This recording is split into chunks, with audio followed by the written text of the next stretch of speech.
Hi everyone, my name is Nick Doleys. I'm the manager of the Doleys Clinic and I am our certified nutritional pain consultant. I'm here again today with Dr. Leanne Cianfrini and we're going to talk a little bit about acceptance. For those of you who are watching this video outside of our clinic and don't know, we run a bi-weekly class for patients that we can take time to talk to them about the clinic, talk to them about different tactics for managing chronic pain. Dr. Cianfrini, during class, you often use a metaphor for acceptance where you talk about a wave, like a wave, we're standing on the edge of the ocean and a wave is coming. Mm-hmm. Can you tell us what that metaphor is and talk a little bit about it? Yeah. So one of the really preeminent concepts in chronic pain work with the emotions is about chronic pain acceptance. Okay, you mentioned acceptance. And we really characterize many of the emotional reactions to pain as a grieving process. We lose so much as a result of chronic pain often. We lose maybe financial stability, social support, the ease of doing hobbies, and there's just this cascade of losses. Mm-hmm. So as we process the loss through our grief, one of the ways to really find our way through the grief is to enhance acceptance. And so I use this wave metaphor in that when I'm promoting the concept of chronic pain acceptance. Okay. So the wave metaphor originally came from a Facebook post off an account called the Humans of New York or Humans of New York. It's really neat and it just kind of introduces the viewers to different people in New York City.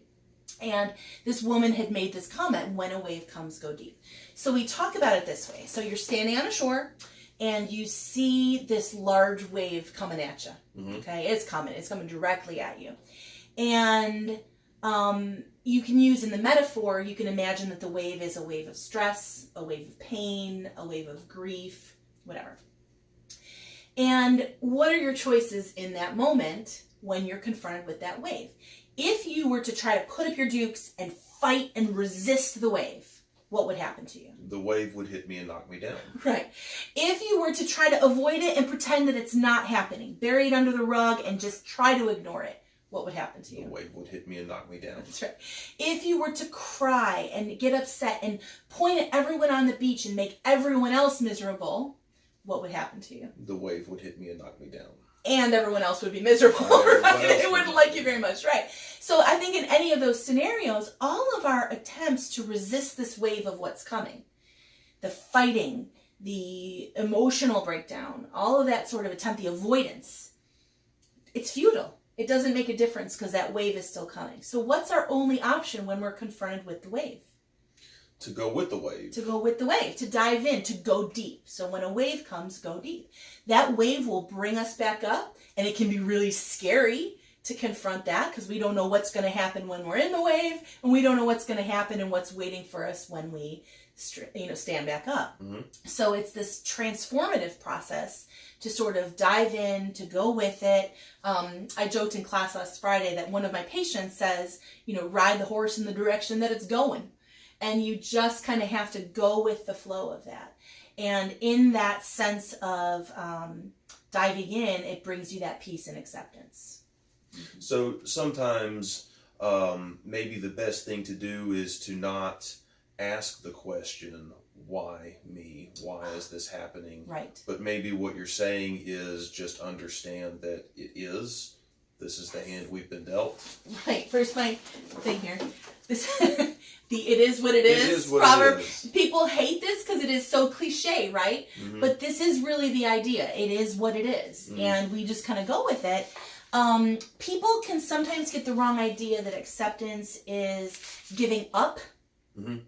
feeling a little hopeless, giving in.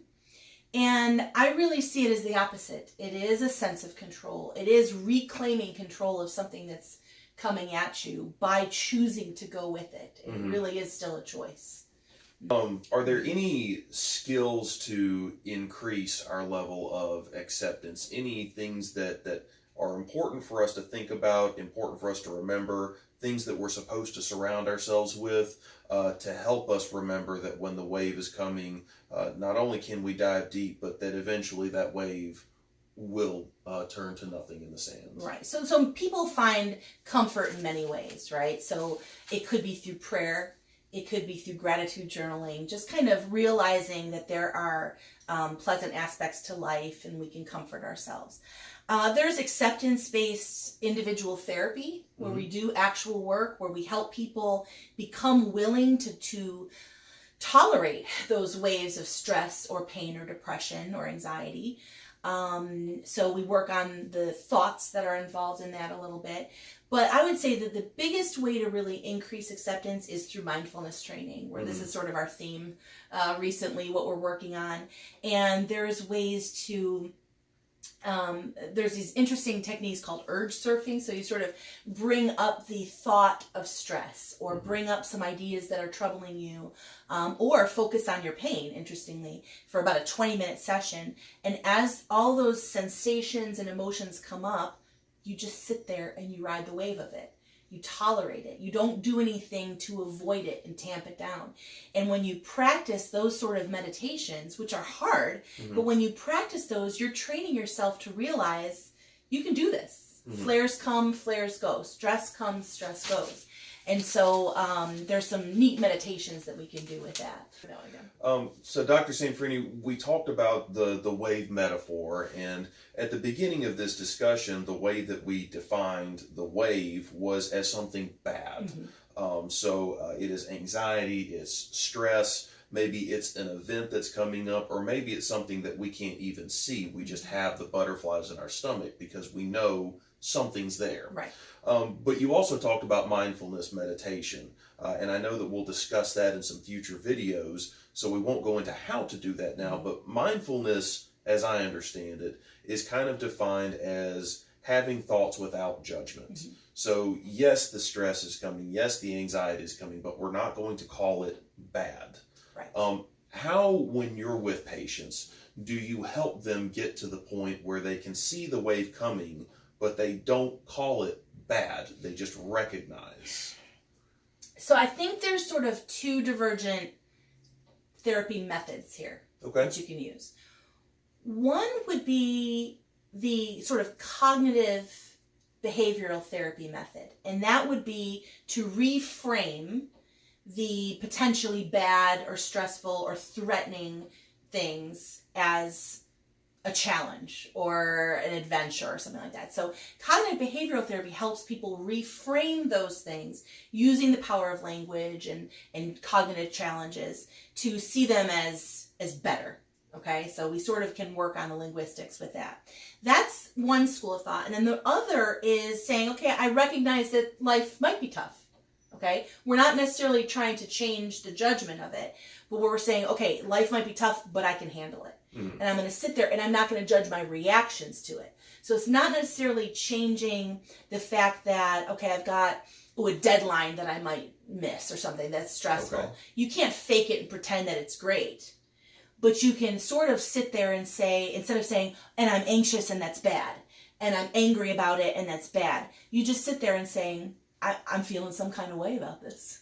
You know, so you're not labeling and you're not judging your emotional reactions to the stress. So that takes us to the point of we can't control the things that happen to us, but we can control how we react to them. Right. Terrific. Yeah, definitely, for sure. So, right, we can sometimes, if we're in terrible, repeated situations, sometimes we can control our situation. We can not be around the people that stress us out, or not take the traffic jam route all the time home from work. Sometimes we can change our situations, but sometimes we can't.